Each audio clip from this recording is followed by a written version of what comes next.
Carl Jung a passé 30 ans à étudier les relations humaines, et au cours de ces 3 décennies, il a fait une découverte qui va, je dois vous prévenir, vous perturber au plus profond de vous-même. Il existe un signal unique, qui se manifeste toujours, avant tous les autres, lorsque quelqu'un vous déteste, en secret. Et le plus effrayant, c'est que ce signal n'est pas ce que vous imaginez. Ce n'est pas de l'agression, ce n'est pas de la distance. Ce n'est même pas un regard froid, c'est quelque chose de beaucoup plus subtil, quelque chose que votre inconscient tente désespérément de vous montrer, mais que votre esprit rationnel refuse obstinément d'accepter.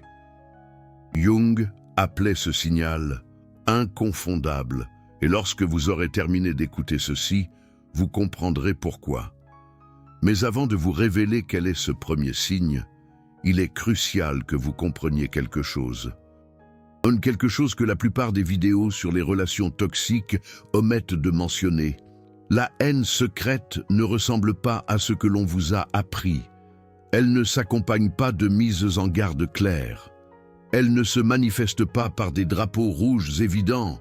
La haine secrète est une maître du déguisement. Et la personne qui vous hait en secret vous sourit probablement tous les jours, peut-être même en vous offrant un café. Maintenant, ce que je vais partager avec vous aujourd'hui n'est pas une simple théorie abstraite. Jung a méticuleusement documenté des cas cliniques pendant des décennies. Il a observé des schémas qui se répétaient encore et encore. Et il a découvert que le premier signe de haine dissimulée apparaît bien avant que quiconque ne le soupçonne. Laissez-moi vous expliquer pourquoi c'est si important pour vous, à cet instant précis. Pensez à un proche, quelqu'un qui devrait se réjouir pour vous, quelqu'un qui devrait être de votre côté, dans les bons comme dans les mauvais moments. Maintenant, posez-vous cette question. Lorsque quelque chose de bien vous arrive, lorsque vous accomplissez quelque chose d'important, lorsque votre vie s'améliore d'une manière ou d'une autre, comment cette personne réagit-elle? Si vous avez ressenti un nœud à l'estomac en pensant à sa réaction, accordez une attention particulière à ce qui va suivre, parce que votre inconscient sait déjà quelque chose que votre esprit conscient ne veut pas encore admettre. Jung a découvert que le premier signe de haine secrète n'est pas une attaque. Ce n'est pas une critique. Ce n'est même pas un commentaire passif-agressif. Le premier signal, c'est l'absence de quelque chose. Et cette absence a un nom technique dans la psychologie jungienne. Le manque de résonance émotionnelle authentique. Laissez-moi vous expliquer ce que cela signifie en termes pratiques. Quand une personne vous aime vraiment, quand elle se réjouit sincèrement pour vous, sa joie est visible. Elle n'a pas besoin de la feindre. Ses yeux pétillent. Son sourire apparaît avant même que vous ayez terminé de parler.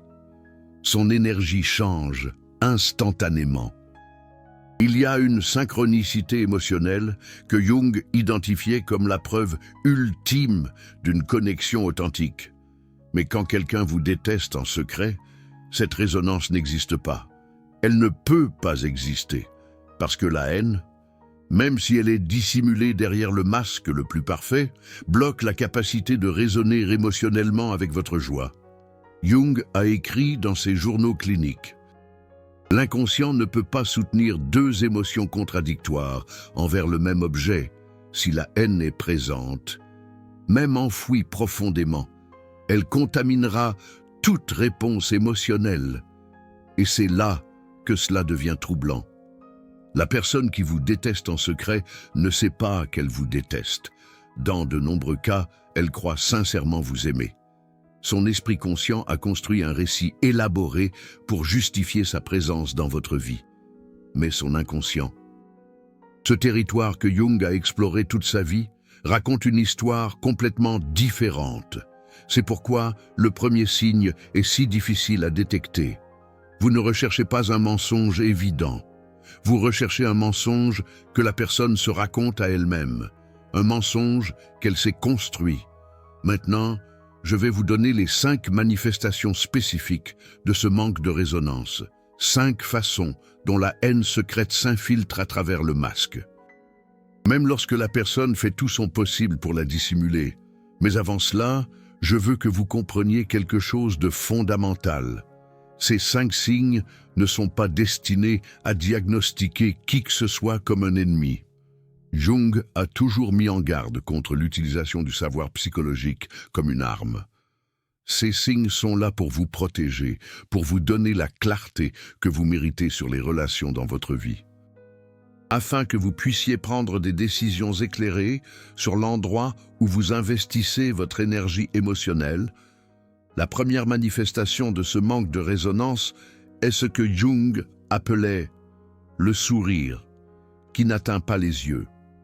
Quand quelqu'un se réjouit sincèrement pour vous, son expression faciale est unitaire. Tous les muscles du visage travaillent ensemble. Les yeux se plissent au coin.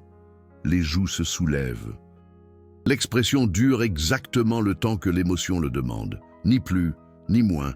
Mais quand quelqu'un vous déteste en secret et essaie de paraître heureux pour vous, il se produit une fracture. La bouche sourit, mais les yeux restent froids, ou pire encore, les yeux sourient, mais il y a un micro-retard. Le sourire apparaît une demi-seconde plus tard que ce qui devrait être naturel. Jung le décrivait ainsi. Le persona, le masque social, peut être entraîné. Mais le soi, le véritable centre de l'être, se filtre toujours, et il se filtre d'abord à travers les yeux. Si vous avez remarqué cela chez un proche, votre inconscient vous envoie des avertissements. Ne l'ignorez pas. La deuxième manifestation, c'est le changement de sujet précipité. Lorsque vous partagez une bonne nouvelle avec quelqu'un qui vous déteste en secret, remarquez quelque chose de particulier. Il vous écoutera, acquiescera, peut-être même qu'il prononcera les mots justes, mais presque immédiatement, presque comme un réflexe automatique. Il changera de sujet. C'est comme si votre bonne nouvelle le brûlait. Il ne peut pas la maintenir dans son espace mental plus de quelques secondes. Son inconscient a besoin d'échapper à la réalité de votre succès ou de votre bonheur. Jung a observé ce schéma chez des centaines de patients. Il l'appelait la fuite inconsciente. Le psychisme de la personne ne peut pas tolérer l'information qui contredit son récit interne à votre sujet. Et ce récit, même s'il n'est jamais exprimé à voix haute, et que vous ne méritez pas d'être heureux ou de réussir. Soyez attentifs la prochaine fois que vous partagerez quelque chose de positif. Comptez le nombre de secondes qui s'écoulent avant qu'il ne change de sujet. Si c'est moins de 5 secondes, vous avez une information importante. La troisième manifestation, c'est la comparaison immédiate. Vous partagez une bonne nouvelle, et au lieu de la célébrer avec vous, la personne amène immédiatement une comparaison. Cela peut être une comparaison avec elle-même. Cela peut être une comparaison avec une autre personne. Cela peut même être une comparaison avec une version passée de vous-même. C'est bien, mais tu te souviens quand tu as fait X et que ça n'a pas marché. Félicitations. Même si mon ami Antoine a réussi quelque chose de similaire, mais de manière plus impressionnante. C'est super. Mais tu sais que Yasmine a fait la même chose et a eu de meilleurs résultats. Jung expliquait que cette compulsion à comparer naît de ce qu'il appelait la blessure narcissique activée, lorsque votre succès ou votre bonheur active la haine inconsciente de l'autre personne. Son psychisme cherche désespérément quelque chose qui neutralise la douleur. Et la comparaison est le mécanisme le plus accessible. Si un proche répond systématiquement à vos réalisations par des comparaisons, ce n'est pas une coïncidence. C'est la haine qui s'infiltre à travers les fissures de son masque. Mais la quatrième manifestation est peut-être la plus dangereuse parce qu'elle se présente déguisée en amour. Carl Jung la nommait la préoccupation empoisonnée. Ça fonctionne comme ça. Vous partagez quelque chose de positif et la personne, au lieu de célébrer avec vous ou de se comparer, exprime une inquiétude. Ça a l'air merveilleux, mais tu ne crains pas que ça tourne mal? Quelle joie! Même si je suis un peu inquiet pour toi, tu sais, ces choses-là ne fonctionne pas toujours. Je suis heureux pour toi, mais fais attention parce que j'ai vu des situations similaires très mal se terminer. En apparence, cela semble attentionné. On dirait qu'il se soucie de vous. Mais Jung a identifié un schéma crucial.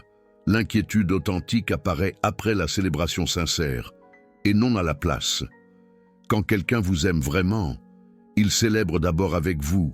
Il ressent votre joie comme la sienne.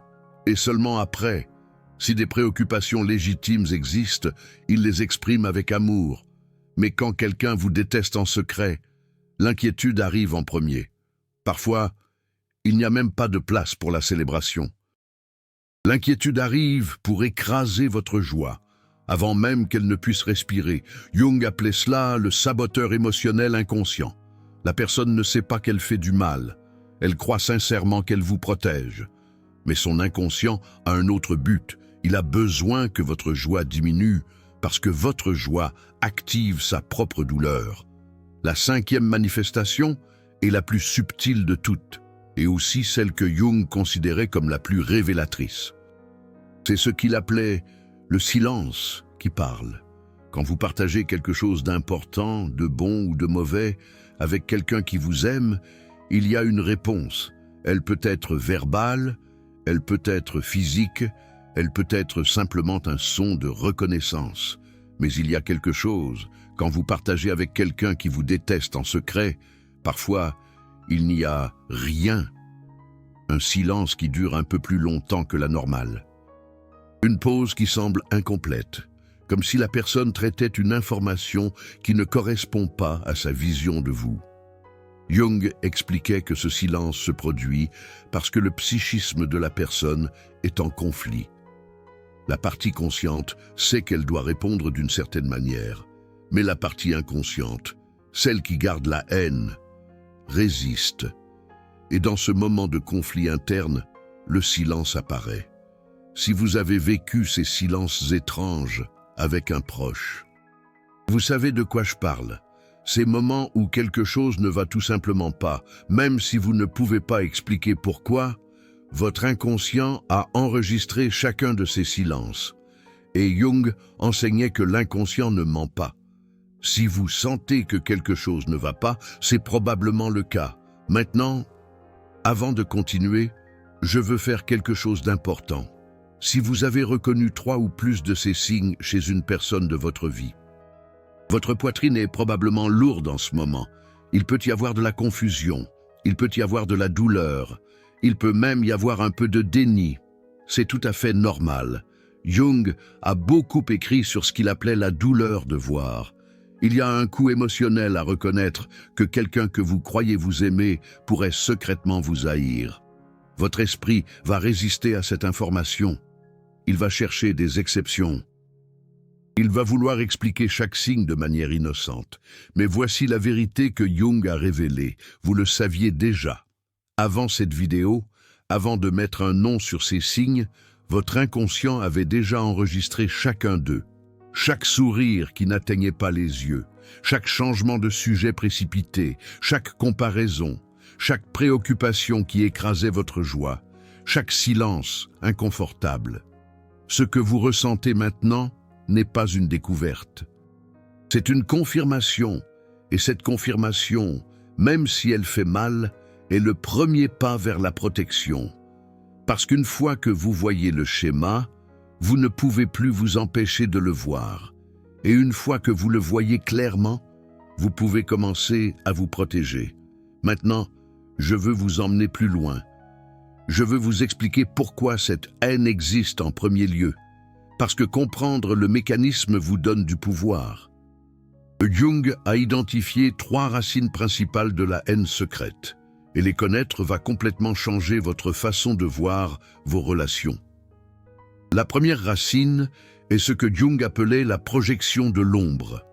Nous avons tous une ombre. C'est cette partie de nous qui contient tout ce que nous ne voulons pas reconnaître. Nos peurs les plus profondes, nos insécurités les plus douloureuses, les aspects de nous-mêmes que nous avons réprimés. Quand quelqu'un vous déteste en secret, c'est souvent parce que votre existence active son ombre. Votre succès lui rappelle son échec. Votre joie lui rappelle sa tristesse. Votre authenticité lui rappelle son propre masque. Jung disait « Nous ne voyons pas les gens tels qu'ils sont. Nous les voyons à travers notre propre psyché.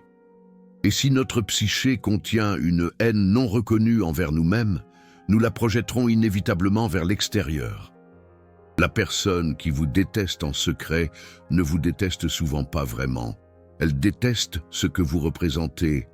Elle déteste la façon dont votre présence l'oblige à affronter des parties d'elle-même qu'elle préférerait ignorer. Cela n'excuse pas son comportement, mais cela vous donne une perspective. Cela vous permet de comprendre que sa haine en dit plus sur elle que sur vous. La deuxième racine est ce que Jung appelait la compétition inconsciente. À un niveau primitif du psychisme, nous sommes tous en compétition pour des ressources, pour l'attention, pour l'amour, pour la reconnaissance, pour le succès. Cette compétition fait partie de notre héritage évolutif. Dans les relations saines, cette compétition est maintenue à des niveaux gérables. Nous pouvons nous réjouir sincèrement des succès des autres, parce que nous ne les percevons pas comme une menace. Mais chez les personnes ayant des blessures narcissiques profondes, chaque succès d'autrui est ressenti comme une défaite personnelle. Le psychisme ne peut pas séparer le bien-être des autres du sien. Si vous gagnez, ils ont automatiquement l'impression de perdre. Jung a observé ce schéma en particulier dans les relations proches, frères et sœurs, amis d'enfance, collègues de travail, personnes qui partagent un espace social similaire et qui, par conséquent, sont en compétition, inconsciemment, pour le même territoire psychologique. Si quelqu'un qui vous connaît depuis longtemps montre ces signes, la compétition inconsciente pourrait en être la racine. Votre développement lui rappelle qu'il n'a pas grandi au même rythme. La troisième racine est la plus complexe, et Jung la considérait comme la plus dangereuse. Il l'appelait le ressentiment existentiel. Certaines personnes gardent un ressentiment profond envers la vie elle-même. Elles ont l'impression que l'existence les a traitées injustement, qu'elles méritaient plus que ce qu'elles ont reçu, que les circonstances ont conspiré contre elles. Ce ressentiment, lorsqu'il n'est pas traité consciemment, se déverse sur les personnes proches, surtout sur celles dont la vie semble plus facile, plus chanceuse, plus bénie. Jung écrivait « Le rancunier ne peut tolérer la joie des autres, car chaque joie des autres est une accusation silencieuse. Elle lui rappelle que le bonheur est possible et que son propre malheur pourrait être, au moins en partie, de sa responsabilité. » Carl Jung a passé 30 ans à étudier les relations humaines et il a découvert quelque chose qui va vous perturber profondément. Il existe un signe, un seul signe, qui apparaît toujours avant tous les autres, quand quelqu'un vous déteste en secret. Et le plus terrifiant, c'est que ce signe n'est pas ce que vous pensez. La personne qui vous hait par ressentiment existentiel est peut-être la plus difficile à détecter, parce que sa haine n'est pas personnelle. Vous représentez simplement quelque chose qu'elle a l'impression que la vie lui a refusé, quelque chose qu'elle convoite profondément. Maintenant que vous comprenez les racines, vous avez besoin des outils de protection, car connaître le problème sans savoir comment se protéger ne fait qu'augmenter l'anxiété. Et Jung a toujours souligné que la connaissance psychologique doit servir à la guérison, passe à la souffrance. Je vais vous partager 4 techniques que Jung a développées tout au long de sa carrière clinique. Des techniques qu'il utilisait avec ses patients pour les protéger des personnes qui leur gardaient une haine dissimulée. Et que vous pouvez appliquer dans votre propre vie, dès aujourd'hui. La première technique est ce que Jung appelait l'observation détachée. Elle consiste à changer votre position intérieure quand vous êtes avec la personne suspecte. Au lieu d'être impliqué émotionnellement dans l'interaction, vous devenez observateur de l'interaction. Imaginez que vous êtes en terrasse d'un café et que vous observez la scène. Imaginez que vous regardez la scène d'en haut, comme si vous étiez un psychologue, étudiant le comportement de deux personnes. L'une de ces personnes, c'est vous.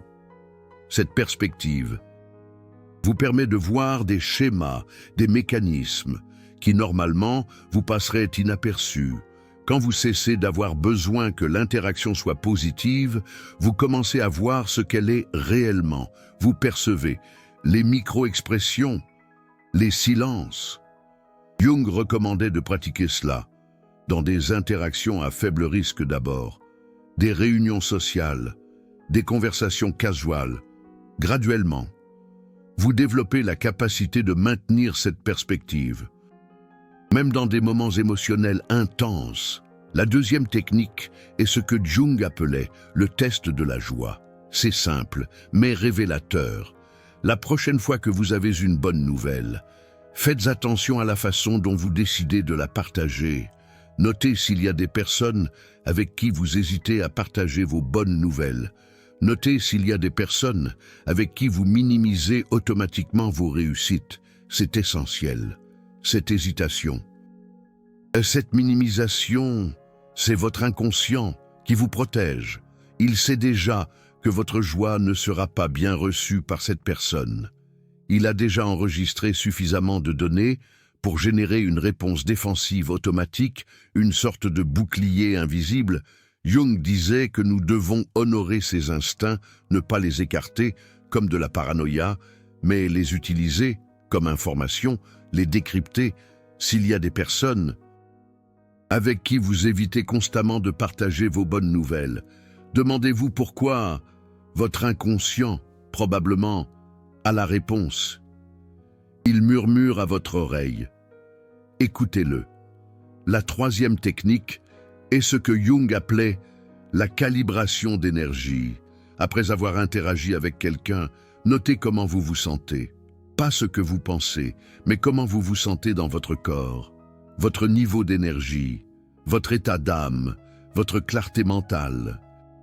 Certaines personnes nous laissent en nous sentant énergisés, clairs, positifs. D'autres personnes nous laissent en nous sentant drainés, confus, éteints, comme une ampoule qui grille. Jung enseignait que c'est la façon la plus honnête d'évaluer les relations, parce que le corps ne ment pas, alors que l'esprit peut rationaliser et excuser. Le corps enregistre la vérité de chaque interaction, sans filtre. Si, constamment, vous vous sentez plus mal après avoir été avec quelqu'un, c'est une information cruciale. Ne l'ignorez pas. Faites-en quelque chose. La quatrième technique est la plus puissante, et Jung la réservait pour des situations sérieuses. Il l'appelait l'établissement de limites énergétiques. Il ne s'agit pas nécessairement de confronter la personne ou de terminer la relation. Parfois, ce n'est ni possible, ni prudent. Il s'agit de protéger votre espace intérieur, votre sanctuaire. Elle consiste à visualiser une limite invisible autour de votre être, une membrane psychologique qui permet que ce qui vous nourrit entre et bloque ce qui vous nuit, comme un gardien vigilant. Jung travaillait cela avec ses patients à travers l'imagination active. Il leur demandait de visualiser cette protection avant d'interagir avec des personnes difficiles, et il rapportait constamment et que les interactions se sentaient différentes, moins invasives, moins drainantes. Ce n'est pas de la magie, c'est de la neuroscience.